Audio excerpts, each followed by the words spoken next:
É que o notebook tá carregando aqui. É um barulho de alguma coisa, parecendo um cortador de alguma coisa. Ah, é o ventilador. Ai, tá calor, gente. Não dá. Pera aí. Deixa eu ver se eu consigo.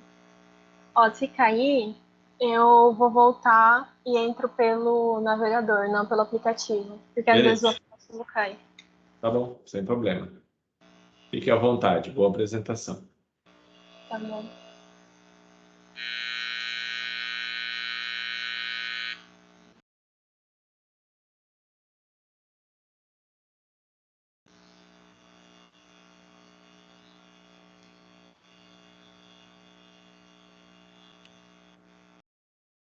Vocês conseguem ver ou não?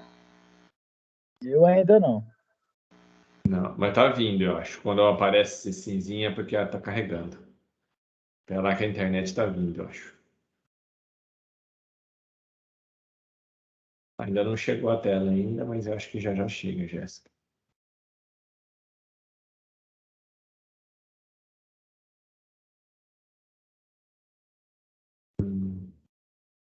Por enquanto não chegou ainda. Ela fica, dá para saber que você compartilhou alguma coisa. A tela fica cinza, mas não traz o conteúdo.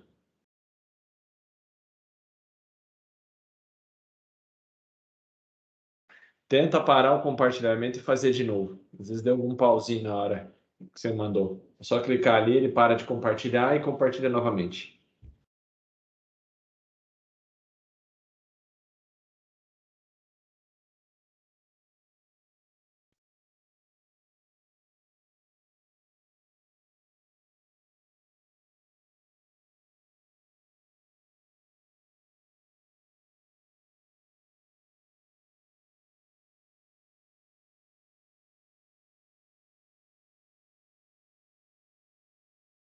Agora chegou.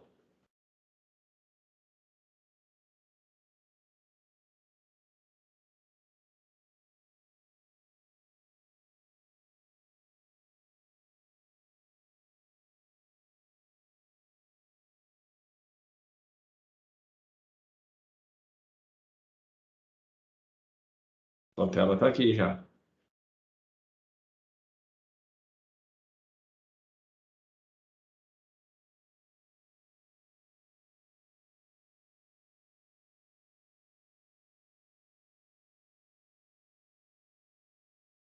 Tá ouvindo aí, Jéssica? Acho que ela caiu. Será? Mas a tela está aqui? Oxi, Não, será que ela mudou. tá falando e... Nós não estamos ouvindo você, Jéssica, mas você acabou de mudar de slide. Tá no slide o que é sistema distribuído, SD. Mas a gente não está ouvindo você.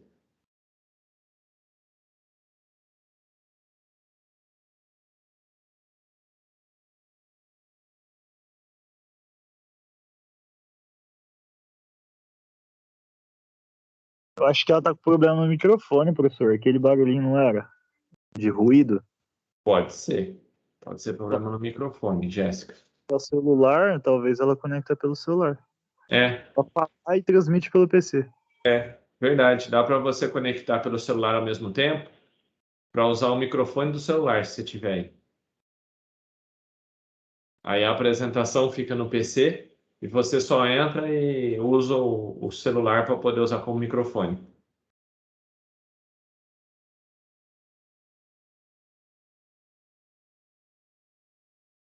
Professor, você colocou para gravar? Eu coloquei. Ela saiu. Tá gravando, por quê? Não, só para saber só. De fundo, quando eu falo, escuta alguma música, alguma coisa? Consegue Não, me ouvir agora? consigo. Ah, ele desconectou. Olha, quando eu faço trabalho, desconecta. Não, tá de sacanagem o negócio. Acontecia isso Nunca comigo. faz. Acontecia isso comigo quando estava com a internet bem capenga aqui, né? Lenta. Aí Aham, eu tinha que salvar como PDF e apresentar como PDF, porque o PowerPoint fica pesado, entendeu? entendi. Não sei se é o caso dela aí hoje. Nossa, tá bom. Você ficou no looping. Eu acho que é um problema geral isso aí, porque viu, deu eco aí 4 vezes. É.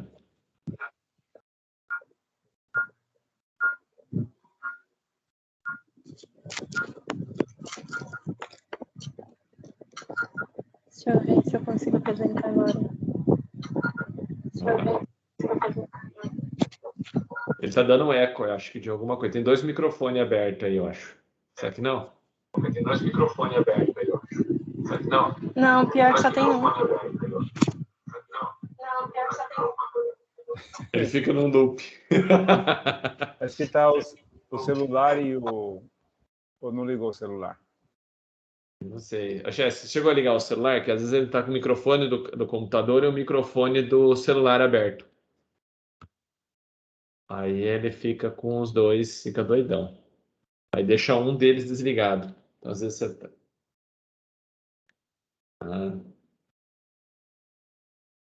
É que você entrar pelo softwarezinho lá do negócio, você tem que desligar ou do celular ou do computador. Um dos dois tem que deixar o fone desligado, senão ele fica num laço infinito. Porque ele toca, aí passa pro outro, aí o outro vem, toca de novo. Vira uma coisa de maluco.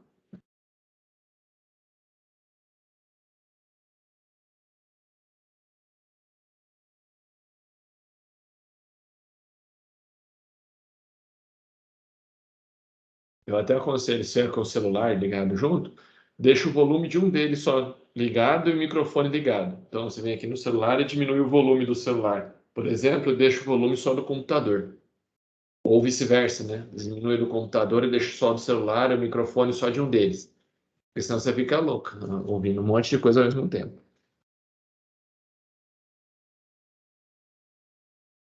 Aqui está aparecendo já a tela no que é sistema distribuído, mas por enquanto estou sem voz.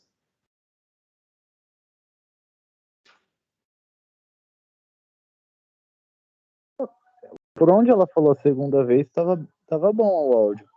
Tava bom. Eu acho que era no celular. É, eu acho que sim. É, ela tá sem microfone nos dois agora. É. Liga no celular o microfone. Sim.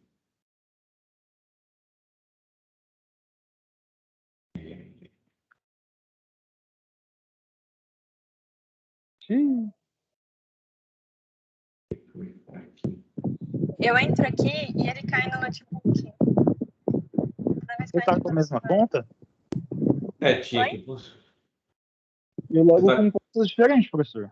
Eu vou tentar. Vou tentar entrar com minha conta pessoal. Peraí. Eu tenho o meu Gmail mesmo, né, particular, e o Gmail do IFE. Aí eu entro no Gmail do IFE e no Gmail particular. Quando eu entro, aparece essa tela aqui, ó.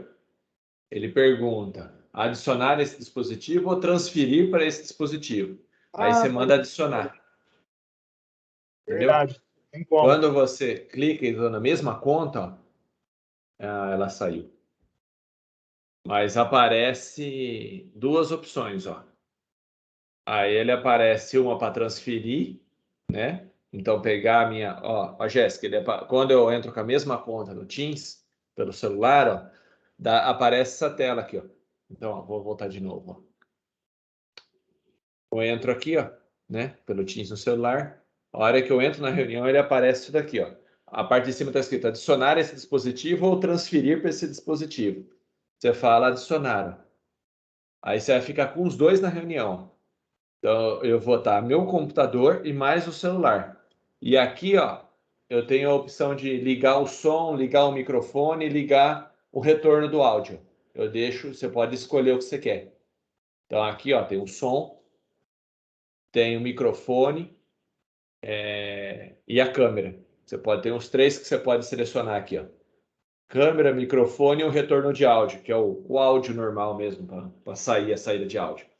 Então dá para você escolher o que você quer usar aqui no celular. Entendeu? Para esse caso aqui, mesmo que vocês falarem, ó, não está tendo retorno. Se eu ligar aqui o retorno, ó, ativar o áudio,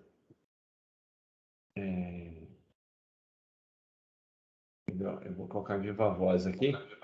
Ó, Tá vendo? Ele fala um monte de vezes a mesma coisa.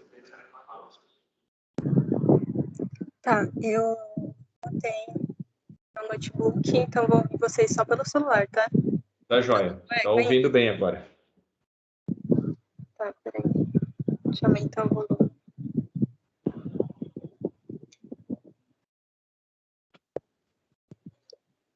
Aqui tá beleza. O áudio tá bom.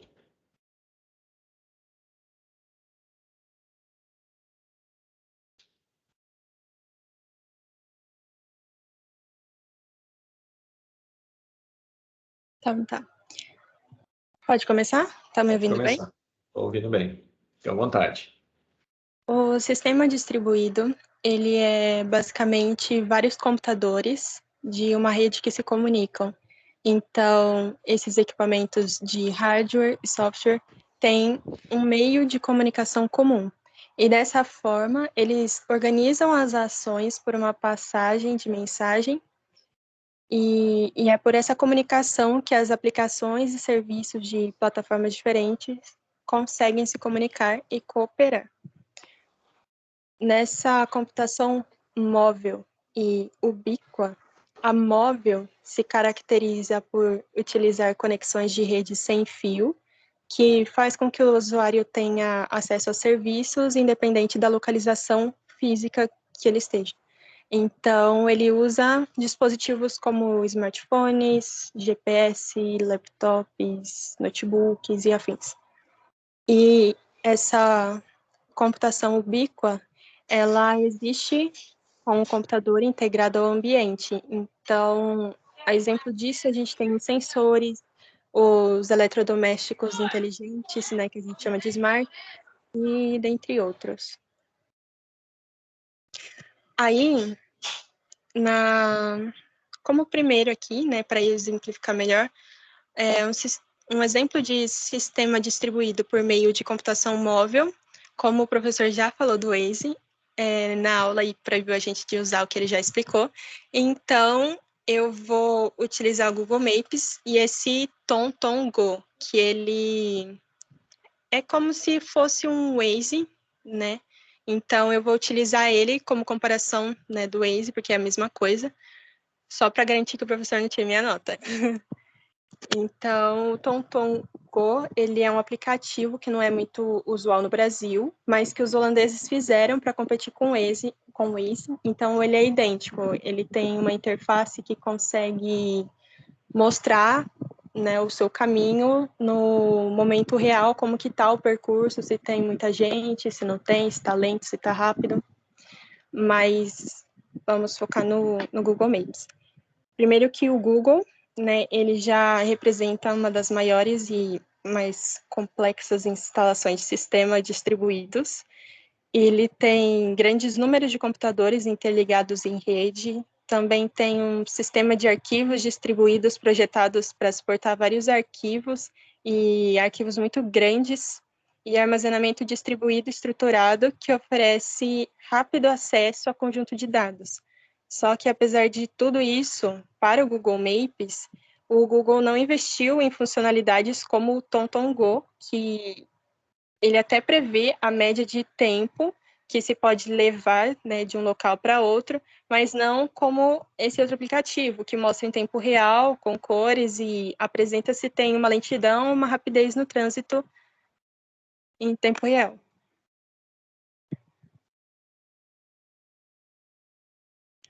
Aí aqui, o Google Maps, né, como funciona?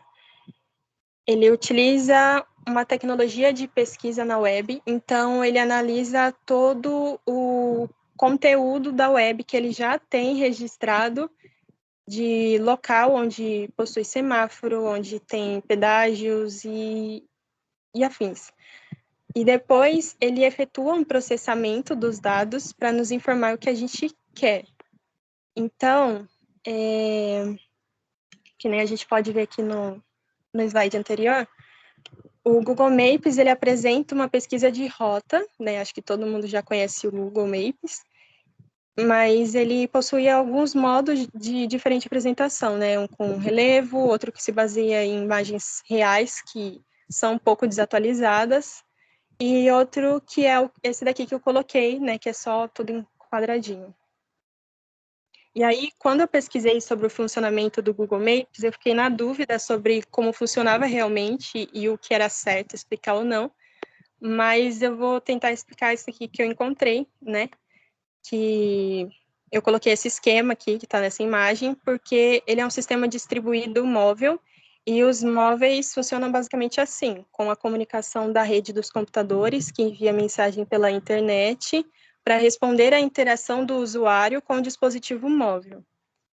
E pesquisando, eu encontrei uma espécie de funcionamento do Google Maps, e com essa explicação dá para entender um pouco do motivo porque o Google Maps não conseguiu ser tão atualizado como o TomTom Go, né, que basicamente quando buscamos algo no Google Maps, por ele ser um servidor web, o sistema tem que contar a ocorrência de palavras em um grande conjunto de documentos, porque o Google é uma plataforma de pesquisa muito grande, e depois há um processamento distribuído, as máquinas têm que construir, tipo, um histograma.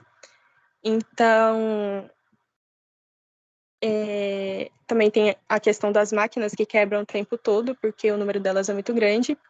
Então, o programador do Google basicamente tem que criar código para particionar os dados de entrada, para escalonar a execução dos trabalhos num conjunto de máquinas, saber o estado de cada máquina para saber se pode enviar um trabalho, criar um código de comunicação entre as máquinas, programar código para tolerar falhas, se recuperar dessas falhas e criar um código para monitorar a execução.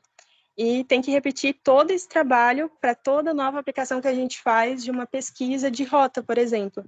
Então, por isso que eu falei que talvez não seja tão viável para o Google implementar tudo em tempo real no Google Maps, porque como os dados de pesquisa estão diretamente ligados, né, aos outros arquivos do Google, por mais rápido que seja o processo, tem várias etapas, vários meios de buscas, vários arquivos para pesquisar e acaba deixando o processo mais lento, e por isso que às vezes o Google acaba enviando a gente para um caminho que talvez já foi fechado, né, ou que não existe mais, ou que, sei lá, naquele momento está tendo um engarrafamento, porque ele funciona à base de pesquisas, então ele não consegue trabalhar muito em tempo real, como outro aplicativo.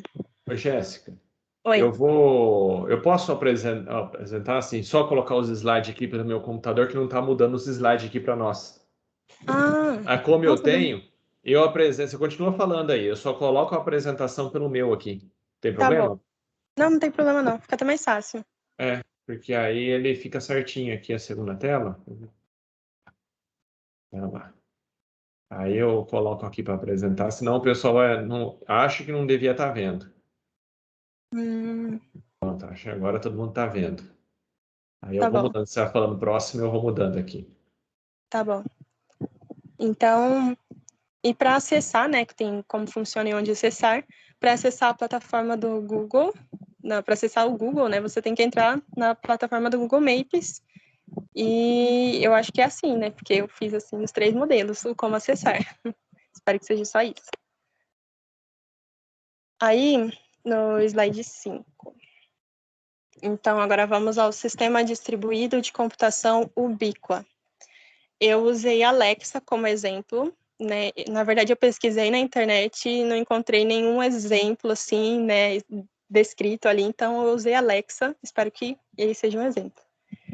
Porque a Alexa tem a capacidade de se comunicar com outros aparelhos da casa por meio do comando de voz que o usuário faz com ela. Então, como eu já falei, né, o sistema de computação ubíqua é quando o dispositivo está integrado ao ambiente, por meio de sensores ou ligado a eletrodomésticos, e por aí vai. Aí, o próximo slide. Então, sistemas como o da Alexa, ele tem que ser totalmente autoconfigurável e autogerenciável, porque ele tem que se adaptar ao usuário na medida do possível. Então, essa sigla que está aí, de Sistema Universal, ela significa que os dispositivos têm endereço IP e que são capazes de descobrir uns aos outros. Mas o problema quanto aos sistemas domésticos é de que ele não sabe o que é apenas para uso pessoal. Então, por questão de segurança, esses dispositivos não são tão bons. Esses sistemas também podem ter pequenos nós equipados com dispositivo de sensoriamento e podem não ter comunicação sem fio. Geralmente, eles são alimentados por bateria e os sensores não são capazes de cooperar entre si e geralmente enviam seus dados para um banco de dados. Então, por isso, o acesso à Alexa tem que ser através do uso e da configuração dos dispositivos. Aí, próximo slide. Aí, eu usei como exemplo a XP Investimentos, né, como modelo para o último sistema distribuído, porque o mercado financeiro, em geral, está utilizando o sistema distribuído porque eles têm a necessidade de acesso em tempo real e precisam ter acesso a uma variedade de fontes de informação que mostrem, né, os preços atuais, as tendências das ações, as mudanças econômicas e políticas e por aí vai. Então, a parte principal, ou melhor, a parte mais importante que tem os sistemas ligados ao mercado financeiro está na comunicação e no processamento de itens de interesses, conhecidos como eventos, nos sistemas distribuídos. E também na necessidade de distribuir os eventos de forma confiável e de maneira que uma boa quantidade de clientes que têm interesse nesses itens de informação possam acessar. Então, um bom exemplo para explicar esses eventos são a queda no preço de uma ação. Se você está fazendo investimento, você precisa saber em tempo real quando a ação está em queda ou está em alta, para que você possa tomar uma decisão. Então, para isso, o mercado financeiro exige um estilo de arquitetura subjacente mais específico e que consigam usar dos sistemas distribuídos para informar os eventos. Aí, próximo slide. Aí, o passo a passo de como funciona esse é mais específico, né, pelo que eu encontrei. E como eu acho ele um pouco mais complicado, eu vou ler ele para não errar, para falar certinho.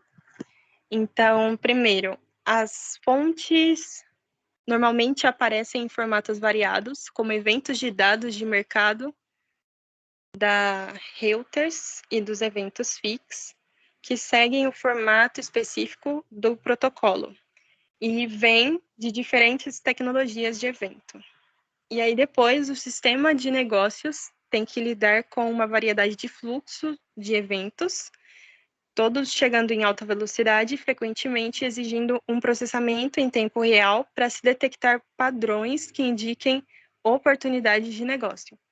Esse processo costuma ser manual, mas as pressões competitivas levam a uma automação cada vez maior. E por fim, né, onde acessar, que acho que é o próximo slide, é entrando no site deles. Ou então se você conseguir um emprego lá na agência deles. E é isso, gente. Agora tem o próximo slide, aí se vocês quiserem abrir o áudio de vocês para aplaudir, eu aceito. Aí sim, legal, Boa. legal. Velho, boa. Gostei.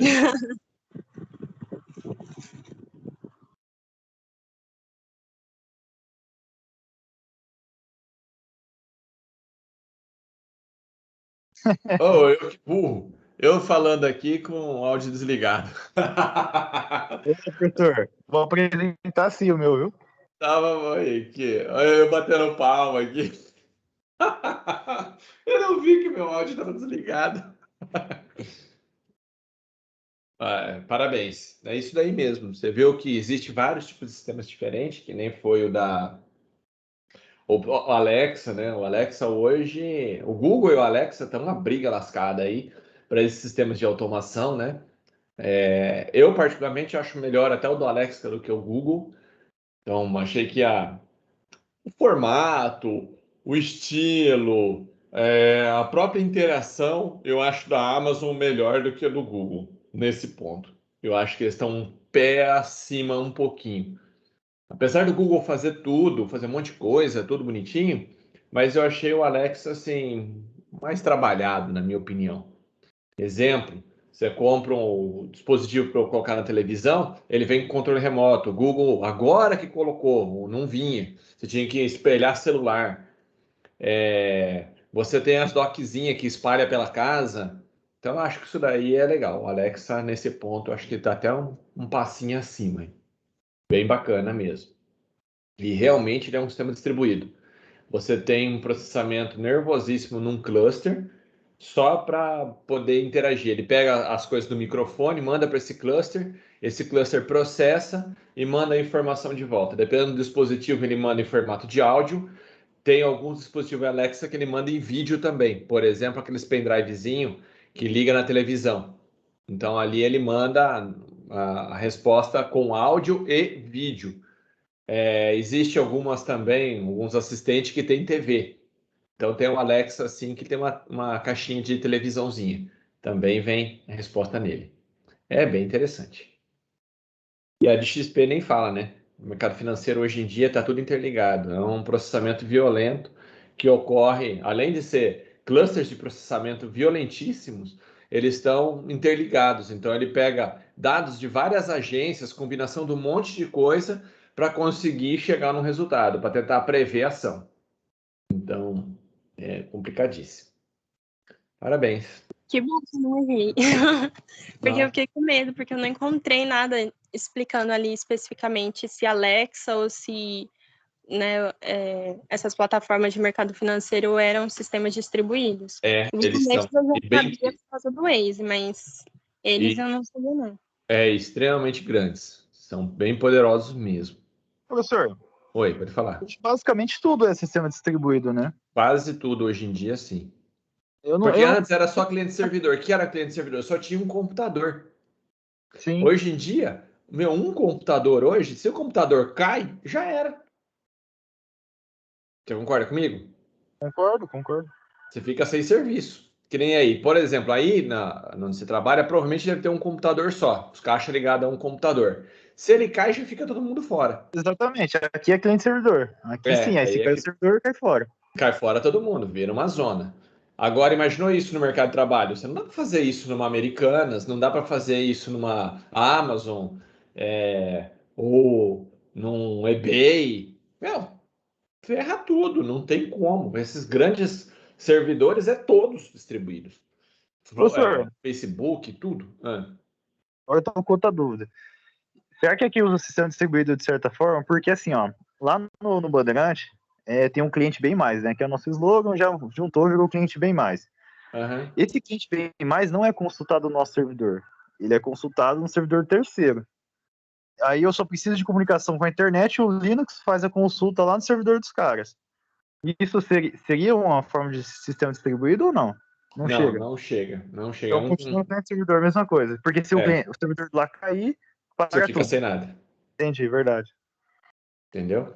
Sistema, sempre que entra servidor é sempre assim. Você tem uma máquina, se a máquina cai, você. No caso Se aí você... são tipo clientes servidores, né? São vários.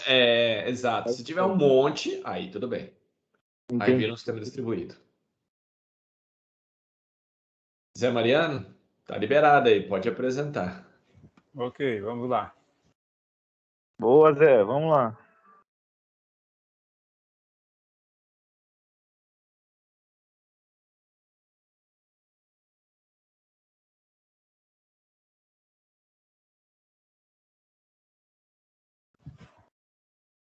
Aí só lembrando que o ambiente é poluído aqui, tá?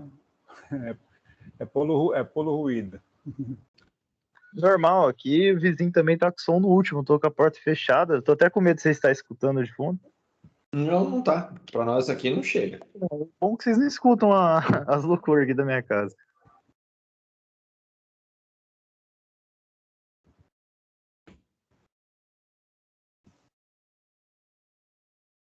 Vem a tela já? Já, tá aparecendo. Boa apresentação. Obrigado. Bom, hoje eu vou falar sobre sistemas distribuídos voluntários, ou seja, projetos em sistemas distribuídos voluntários.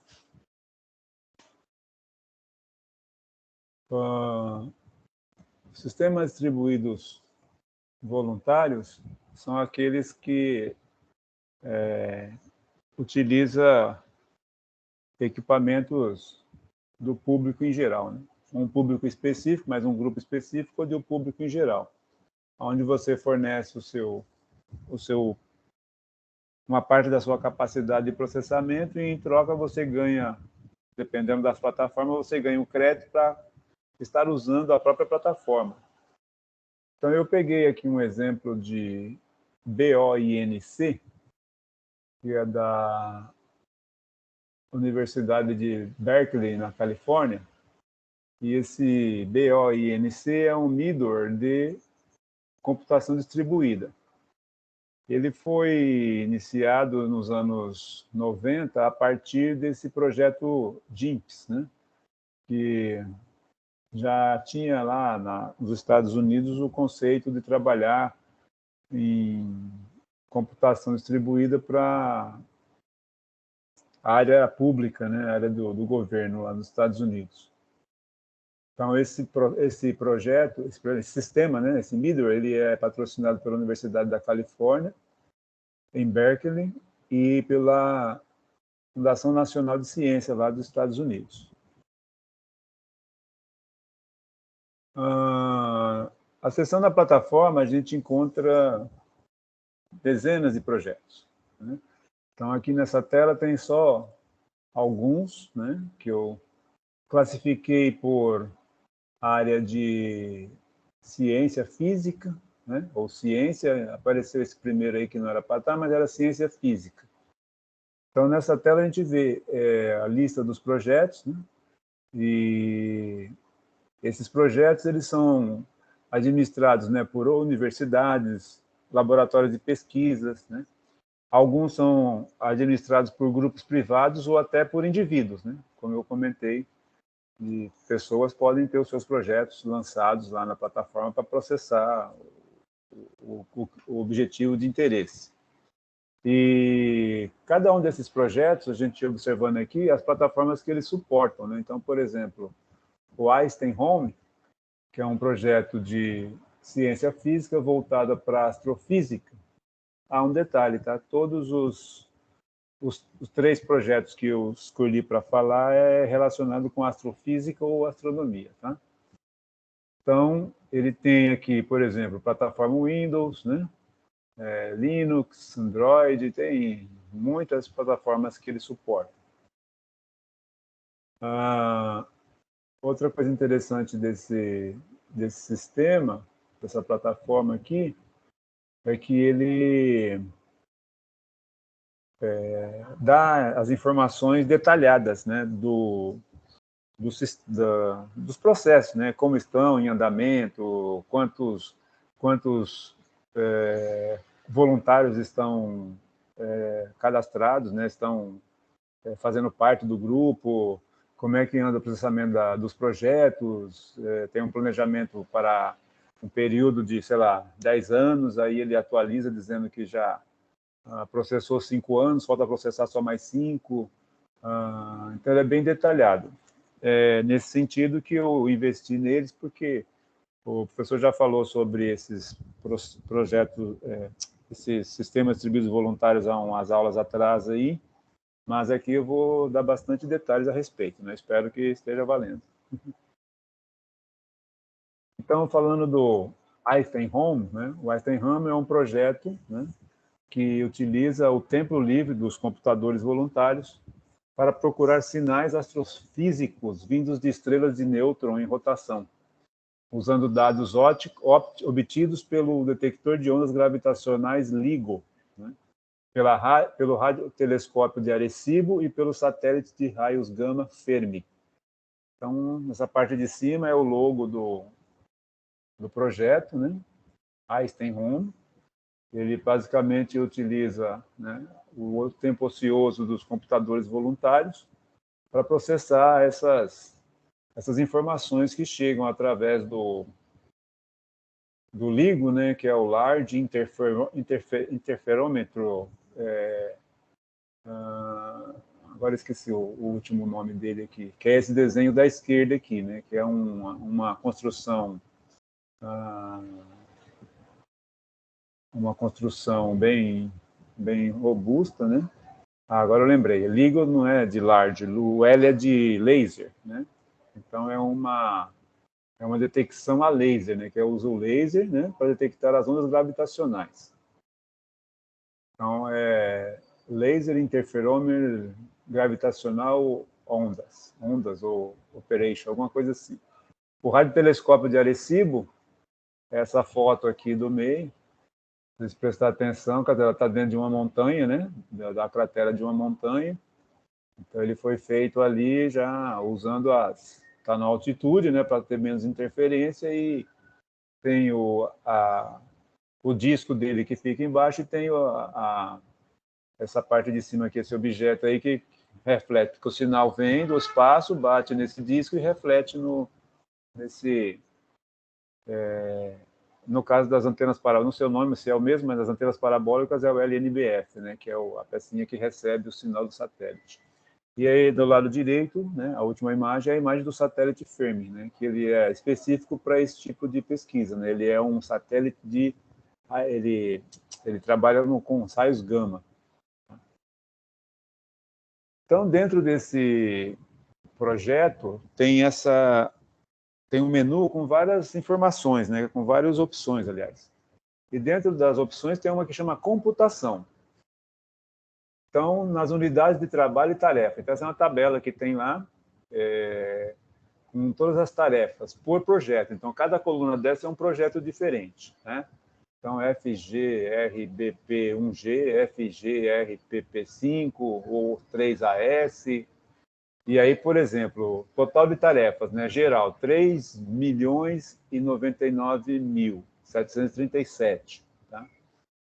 E ele tem tarefas para enviar, tarefas em andamento, tarefas válidas, tarefas inválidas, tarefas inconclusivas, tarefas pendentes, tarefas falhadas, tarefas muito tarde, tarefas, total de unidade de trabalho, né? Então, aqui tem o total de unidade de trabalho sem resultado canônico, né? Então, por aqui você consegue ver como é que anda o processamento dos projetos. Tá? Continuando no Einstein Home, tem outra tabela que é de informática, né? Aí ele mostra aqui os backlogs, né? No caso está atraso 0 segundos. Então tem os participantes, né? Então aqui tem 1.036.281 participantes, né? E participantes com crédito, tem 484.074. Participantes registrados nas últimas 24 horas, 15 participantes. E participantes ativos nas últimas 2 semanas, 18.623. Então, olhando esses números aqui, eu já fico assim, quando eu comecei a pesquisar e vi essas informações, eu falei, nossa, isso aqui é muito interessante, porque aqui a gente tem uma ideia da dimensão, né, de esse projeto só, que está baseado nesse middleware, já tem esse volume de como é que diz, né, de equipamentos, que nós vamos ver agora. Ó. Computadores hospedeiros, tem 7.832.546 hosts. Né? Os registrados nas últimas 24 horas são 23, hosts com crédito tem 1.860, hosts ativos nas últimas 2 semanas, 31 mil, núcleos de CPU de hosts ativos, 311 mil. E aí entra a questão, né? Como é que você consegue 311 mil núcleos de CPU de hosts ativos, né? Num computador só? Você não tem como fazer, só com a distribuição mesmo. E do lado direito tem o progresso das pesquisas. Então tem a pesquisa O3AS1. Então, por exemplo, total de CWUs, eu não lembro, mas acho que era Work Units, né? Que são unidades de trabalho. Porque ele faz uma blocagem, né, por unidade de trabalho para poder fazer a medição. Creio que é algo parecido com os pacotes que são enviados pela internet. Né?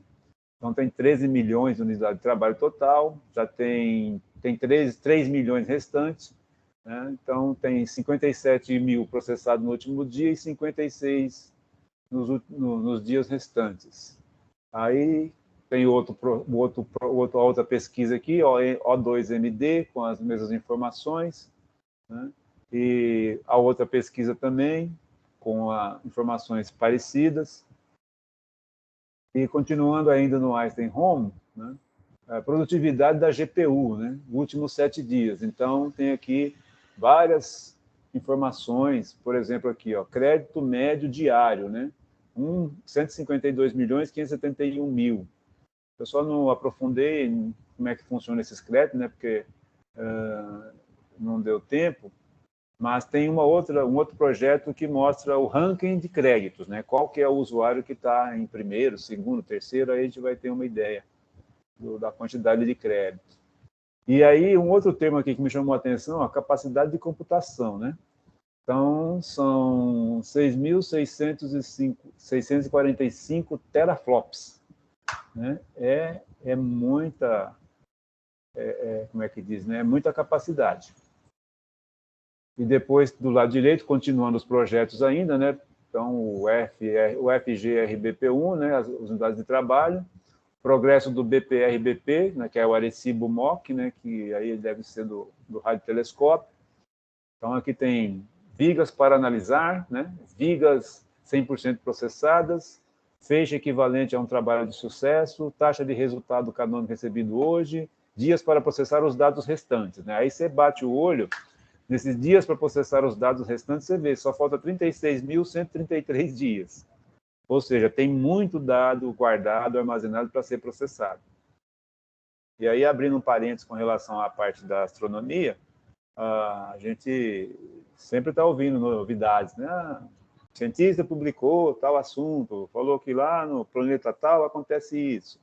Só que ele tirou a conclusão, foi publicado lá né, na revista lá que publica, Science, lá, não sei o nome direito lá, acho que é sobre essas publicações que viram oficiais, e aí você vai pesquisar lá, o cara já está 10 anos trabalhando com isso, e as informações que ele tirou a conclusão é a informação que ele está 5 anos, tipo assim, a última que ele concluiu é de 5 anos atrás, ou seja, de 5 anos para cá, dos últimos 5 anos, tem um monte de informação que chegou que não foi processada ainda, e quando for processada, pode ser que o resultado da pesquisa já mude o que ele disse referente à pesquisa dos outros 5 anos anteriores a esses 5, né? É um negócio bem assim, delicado, porque não tem capacidade para processar tudo que recebe de informação.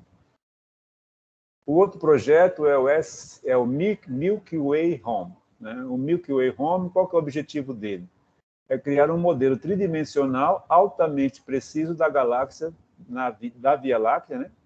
Usando dados coletados pelo SLOAM, Digital Sky Survey.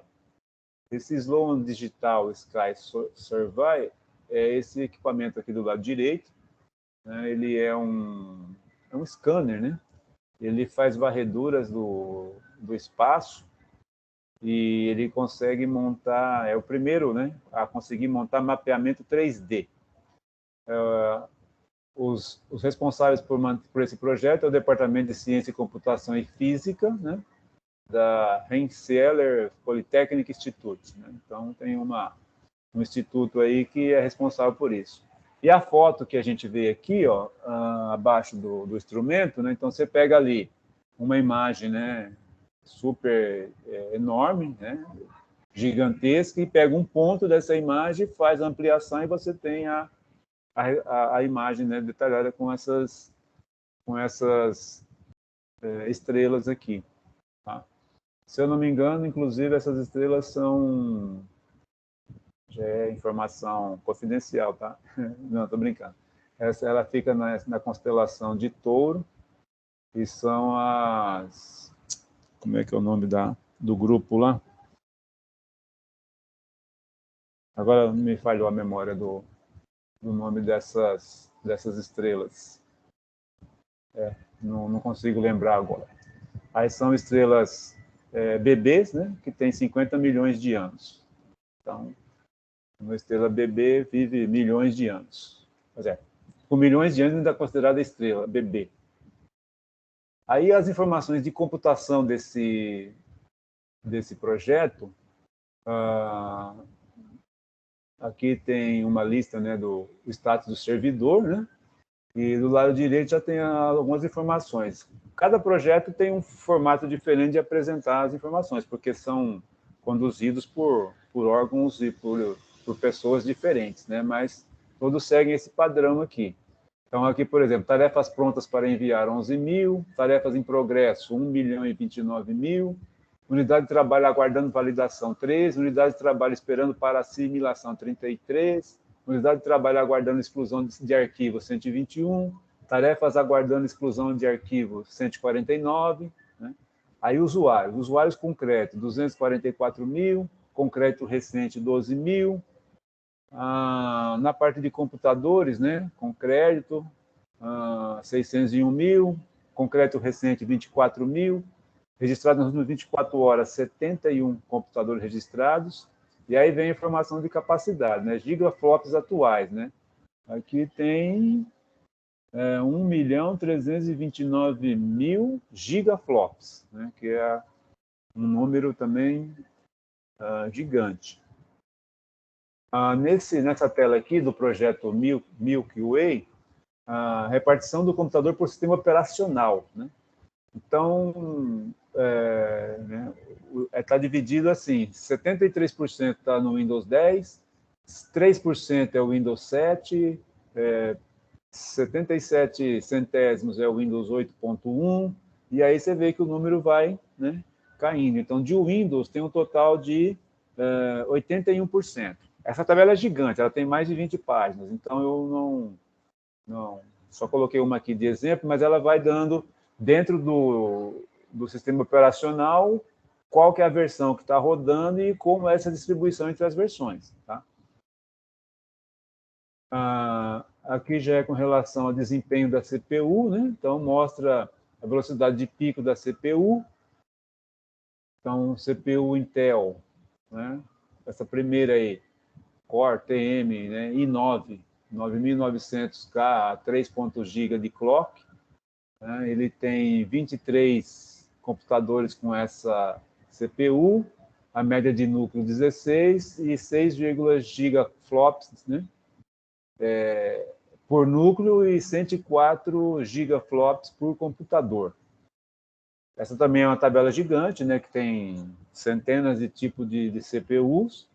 Então, por exemplo, uma que tem bastante aqui, nesse grupo aqui, 94, processador AMD Ryzen 7, né, de 8 núcleos, são 94 computadores com esse processador, e eu peguei a tela final, onde mostra o total de CPUs, né, aliás, o total de computadores, né, 15.624, e a capacidade, né, de 615 teraflops, né, e é muita coisa também para esse projeto do Milky Way Home. E o terceiro projeto é o LHC Home, que ele trabalha com o acelerador de partículas, né?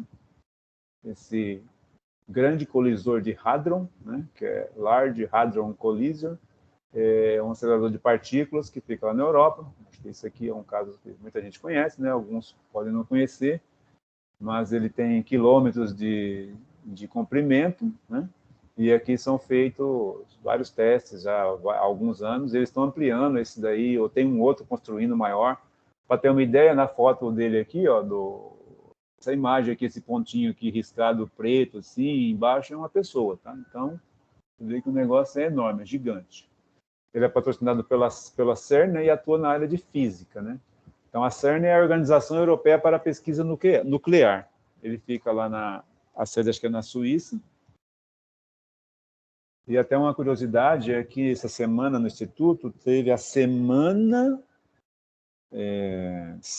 de Ciência, né? Semana Tecnológica de Ciência. Não é a semana, não é a nacional que vai ter para a gente mais para frente. Aí uma professora aqui, ela conseguiu como é que fala? ela conseguiu uma reunião, né, online com esse pessoal da Suíça, que ela ia, na palestra dela, ia apresentar esse local para os alunos, né? E ela conseguiu isso através de um outro grupo que é de Portugal, que tem acesso a esse sistema aí, né? Que isso aí é como se fosse um consórcio. Então, na Europa, os países, né, que ajudaram a construir têm direito a utilizar. E aí ela conseguiu com esse instituto lá de Portugal, essa palestra foi 1 hora de palestra, e eles mostrando para os alunos, né, que estavam assistindo esse local aí, muito interessante, para quem gosta de física, né? Na parte de computação desse LHC, então, tem o status do servidor, né, e o status da computação. Então, tarefas prontas para enviar. Similar aos anteriores, né? A questão é que os números mudam um pouco, mas são todos números expressivos, né? Usuário 175 mil, com crédito, 6.800 com crédito recente, computadores, né, com crédito em 514 mil, gigaflops atuais, né, tem aqui 151.850, e um detalhe importante, que esses dados, eles são atuais, tá? Status do Diamond Remote em 8 de outubro de 2021, às 10h52, que foi a hora que eu baixei essas informações, de todos os projetos. Desse aqui apareceu a data aqui no final, mas todos eram da data de hoje, né? Então, o sistema, como diz, né, está atualizadíssimo em relação às informações. E aqui as tarefas por aplicação, né, já é um outro tipo de informação, que nos outros eu não mostrei, porque cada um tem algumas, eu destaquei, o que era repetido eu tentei evitar colocar. Então, a aplicação, não enviado, em progresso, o tempo de execução das últimas 100 tarefas em horas, né? Então, por exemplo, aqui, simulação CMS, né? Não enviado, 198, em progresso, 14.917, o tempo de execução em horas, né? Média, mínima e máxima, é 8,92 horas, né? Das 100 últimas, né?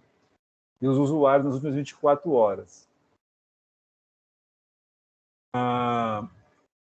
Nessa tela aqui, nós vemos já uma tabela, né, com as informações dos usuários, né? Então, aqui a gente tem o proprietário, né, vamos dizer assim, né, da parte do cluster parcial, né? A média recente de crédito e o equipamento que ele tem e o sistema operacional que ele está usando. Tá? Então, também, essa tela aqui tem várias páginas, eu peguei só uma de modelo, eu peguei a primeira, e a gente vê que, né, tem o proprietário que já deixa o nome dele como P3D Cluster, né? Então, ele já incorporou todo o esquema aí do processamento distribuído. E nesse caso aqui, todas as máquinas com Linux, né? Aqui é a tela que eu comentei anteriormente sobre a classificação dos participantes nos créditos, né? Então, você vê esse primeiro colocado aí, esse Agile Boycers aqui, nem sei se é o nome da pessoa, né? Ou é um processo, um sistema, mas pelo jeito é o nome mesmo. Ele tem recentemente, né, média recente de créditos, né? 12.724.968. E o país, né, aí a Suíça, né, são 6.576.875.239. E ele é relativo, né? Com certeza. Por exemplo, quem tem mais crédito, teoricamente, está participando há mais tempo, né? Necessariamente, sim. Ou, eu percebo que tem uns aqui de 2008, que ele tem o antepenúltimo 92 mil. Mas esse cara está desde 2012, né? Então, são pelo menos aí 10 anos, quase 10 anos de atividade nesse projeto, nessas pesquisas aí. As fontes consultadas, né, que aí é onde encontrar, né, o próprio site do middleware, né, da plataforma, com os 3 projetos já discriminados aqui. Eu quero voltar aqui no exemplo aqui da Via Láctea, e agora eu me recordei o nome aqui. Essas daqui são as Pleiades, né? São um aglomerado aberto chamado Pleiades, que são estrelas, né, recentes, né, com 50 milhões de anos, que eles chamam de estrelas bebê, em torno de 50 milhões de anos.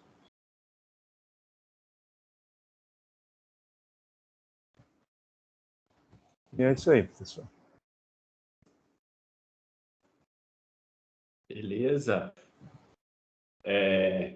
Só de curiosidade, eu tinha até aberto aqui. Vou compartilhar o meu aqui.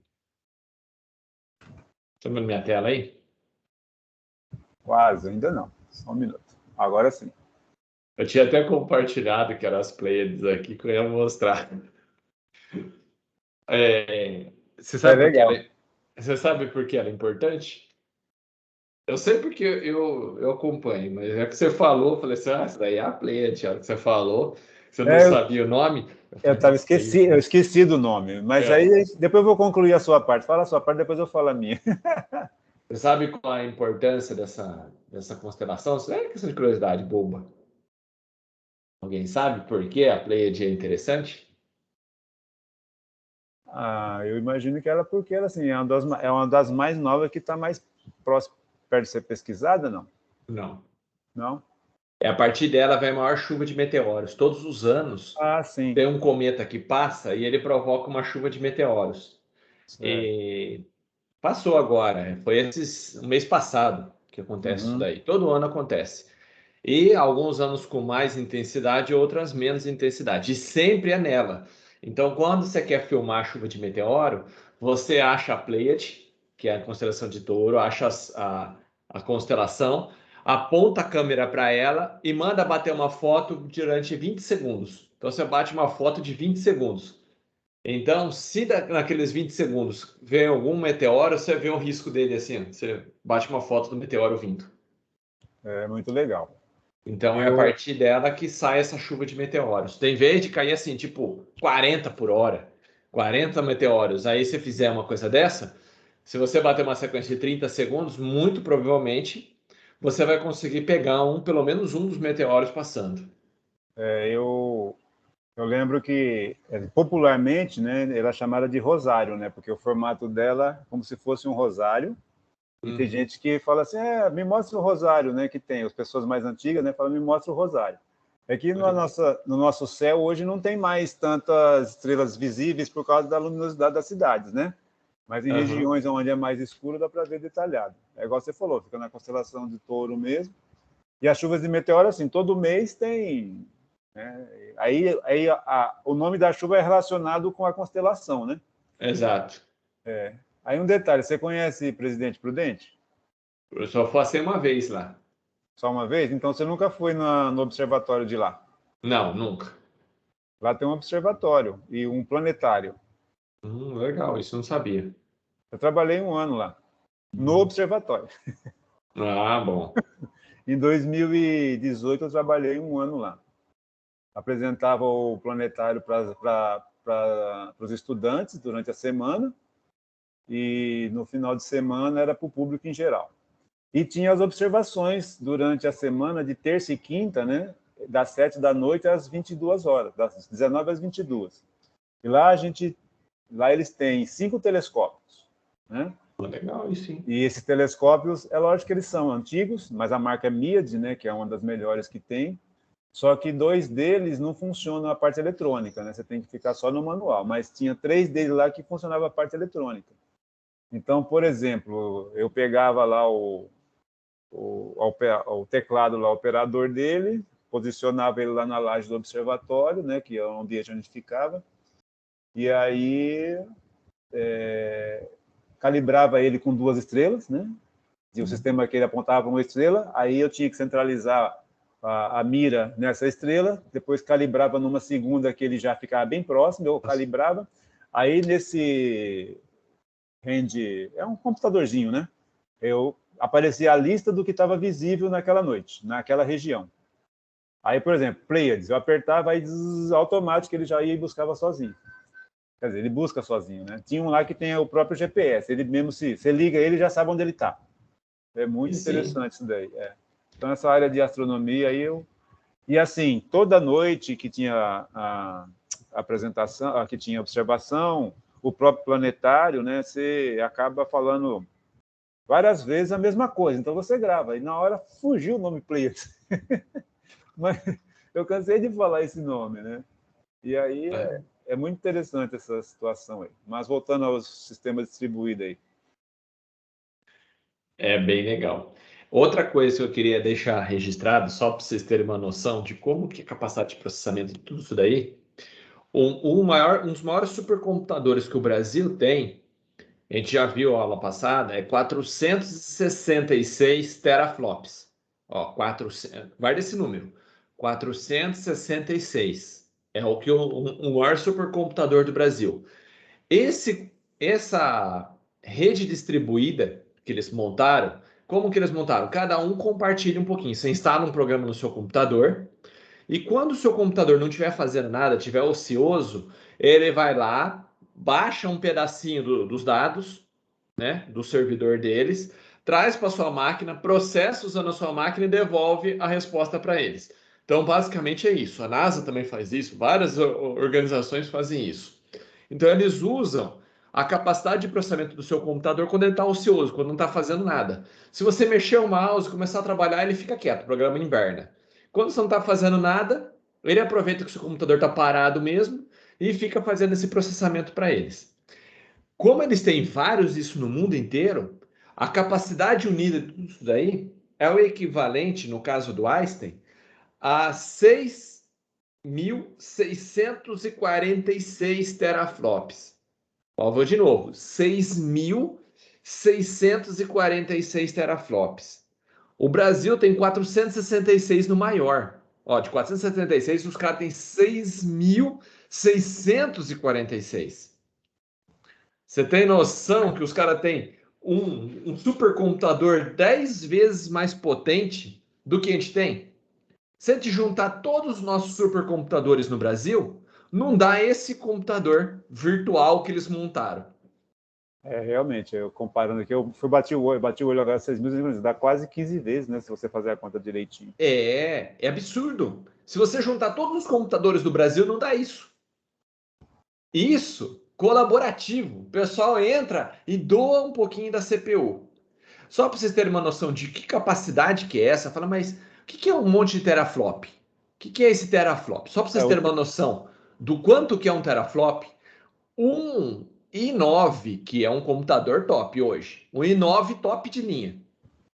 Um i9 top de linha, não o i7, é o i9, que tem 16 núcleos físicos, 32 virtual, né, com aqueles hypertrains, mas núcleos físicos, tem 16 núcleos, um i9 com 16 núcleos, ele tem 0,1 teraflop. Então, para você ter 1 teraflop, você precisa comprar 10 máquinas i9, tudo bem? Top de linha. Para você ter 1 teraflop. Agora o cara tem 6.000. Isso quer dizer que ele é equivalente a 60 mil, mais de 60 mil computadores i9. É maluco mesmo o negócio. Poder de processamento absurdo. Aí você vai ver, né? Porque o giga é bilhão, né? O tera é trilhão e tem o petaflop, que é quatrilhão, né? Quatrilhão. Mas ó, qualquer um desses daí, eles batem em qualquer computador. Aquele da Milky Way também era 1.300 teraflop, que era muita coisa. O mais simplesinho era desse LHC aí, que estava usando um de 151 mil teraflops, que seria menor que o nosso supercomputador aqui. Mas você pensar que ele não investiu dinheiro, ele usa dos outros, não gasta energia dele, não faz nada. E é um projeto, assim, esse daí é um projeto mais restrito, né? Então, por isso, talvez tenha menos interesse, né? Mas se você pensar, mesmo a da Milky Way é 1.300 teraflops. Ou 1.300 é, no mínimo, 4 máquinas do supercomputador brasileiro. que tem no Rio Grande do Sul, que é o maior? 4? E isso porque eu pesquisei só esses 3, tem centenas lá desses projetos em várias áreas, entendeu? Medicina, biologia, tem projeto lá que funciona. Imagina quantas máquinas, né? A capacidade que tem esse pessoal. Porque você pega ali, ainda estava vendo uma coisa legal lá, eles usam tudo isso mesmo? Sim. É uma capacidade absurda. É muito dado para processar. Para fazer o processamento. Então, o programinha, ele pega o bloco, processa e manda a resposta. Processa, ele tem um algoritmo que ele aplica. Para tentar ver se tem um padrão ali. O caso do Mikkelway, né, que ainda falta 31 mil dias para processar o que tem acumulado. Então... É coisa pra caramba. É muita coisa. Não, o negócio é absurdo. E a capacidade de processamento de todos esses daí são absurdamente altas. É coisa que a gente nem tem no Brasil. O torrent, ele faz mais de HD, né? Ele compartilha o HD, não de processamento. É um compartilhamento de HD. Se você tivesse um torrent de processamento, aí teria um supercomputador fodido. O Brasil podia aproveitar um negócio desse. Se tivesse alguma coisa que pegasse as universidades, computadores, instalasse, seria bem legal. Teria uma capacidade... Ok, Jéssica. Teria uma capacidade absurda de processamento. Mas o Brasil não aproveita, né? Será? Quem sabe um dia alguém faz alguma coisa para aproveitar tudo isso daí. Bora começar, professor. Fazer um projetinho, montar alguma coisa assim. Você monta um supercomputador sem gastar dinheiro, sem gastar energia, sem comprar nada. Você só manda, ele processa e manda a resposta de volta. Melhor coisa que existe. É tudo colaborativo. Mas aí, show, né? Tem um detalhe assim, né? Pelo menos esse Boeing C aí, eles já estão há 10, quase 30 anos, né, rodando, né? Mas, são projetos que o pessoal já faz tempo que estava atrás. Mas nada impede de começar um novo aqui no Brasil. A capacidade que teria seria absurda. Eles também começaram, né? A gente poderia fazer a mesma coisa. Qualquer um. O governo está marcando toca. Qualquer universidade que quiser, se fizer bem feitinho um software que não comprometa o desempenho de ninguém, pode estar utilizando. E reparem que a maior parte do processamento era com Windows e as placas de vídeo da NVIDIA. Então, 83% do processamento foi feito em máquinas com Windows. Então, é a máquina de usuário normal, que é a grande maioria da base instalada, né? O pessoal que tem um Windows, instala o programinha e deixa lá. Então, como é que faz? Você baixa, vai lá no site do cara, ele tem a versão para cada sistema operacional, o cara baixa a versão do sistema operacional dele e roda. E o programinha fica quietinho ali. Desde que ele não estrague o desempenho, o cara deixa rodar. A hora que a máquina não está fazendo nada, aí ele vai lá e aciona esse programinha. Executa lá, busca os blocos, executa o bloco lá que ele precisa de dados e manda a resposta. Só que, lógico, é um processamento extremamente específico. Aquele algoritmo, ele tem um algoritmo pronto, ele só aplica aquele algoritmo naqueles dados. Só isso. Ele não abre a máquina para você colocar o algoritmo que você quiser. Achei interessante isso daí, muito... Sim. Assim, a gente não imagina, né, o que está trabalhando por aí, né? Os equipamentos por aí. É isso daí, pessoal. Já deu o horário, né? Aí semana que vem o Lucas apresenta, o Lázaro também. Vamos lá, né? Vamos. Vou ter tempo agora, uma semaninha para fazer tudo que eu tenho que fazer. Lázaro, você está aí? Eu ia falar assim, valeu essa, professor? Não, foi legal. Eu gosto dessa área. Eu tiro foto, eu gosto da Via Láctea, essas coisas. Mais ou menos, Renato. Mas não esqueça, tem trabalho para apresentar aí, ó. Tem 3 sistemas com 3 exemplos de aplicações com sistema distribuído.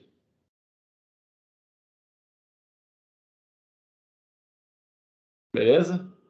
Semana que vem, pessoal, deixa eu dar os recados. Semana que vem não tem aula, porque é a semana do saco cheio. Então, se vocês olharem no calendário, semana que vem não tem aula. Aí na próxima semana é a Semana Nacional de Ciência e Tecnologia. Então, dá uma olhadinha lá, porque tem atividades para vocês se inscreverem, para vocês não ficarem com falta. Então, depois entrem lá, dá uma olhadinha lá na programação para não ficar faltando coisas depois. Tudo bem? Ok. Outra coisa, que eu já estava até esquecendo, eu vou colocar aqui no chat. Tem um formulário aí que o Bica deixou, o Bica passou, que vários professores estão passando ele, que é um formulário do Google Forms, que o Bica quer saber o que o pessoal acha de voltar às aulas, se prefere terminar esse ano remoto ou presencial, como é que quer. Então, depois, entram ali e preencham, por favor.